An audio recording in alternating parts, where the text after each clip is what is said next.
À quoi ressemble le nouveau Bundestag? Je ne parle pas politiquement, mais en termes des personnes qui vont représenter l'électorat allemand pour les 4 prochaines années. Commençons par la minorité qui est en réalité une majorité, les femmes.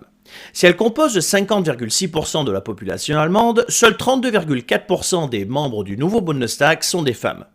Deux groupes comptent plus de femmes que d'hommes, les écologistes des Grünen avec 61,2% et la gauche radicale de Die Linke avec 56,3%. Les sociodémocrates SPD ont un groupe constitué de 41,7% de femmes, mais après la proportion chute très fortement. Moins d'un quart pour les chrétiens démocrates CDU-CSU, 23,1%, et à peine plus d'un dixième pour les nationalistes de l'AfD, 11,8%.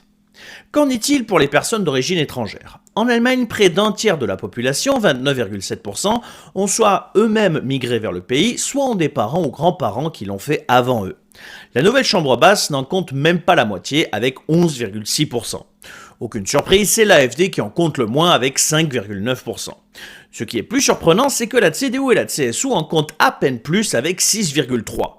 Les trois groupes de gauche, quant à eux, dépassent tous les 15%, 17,5% pour la SPD, 18,8% chez Die Linke, 20% pour les Grünen.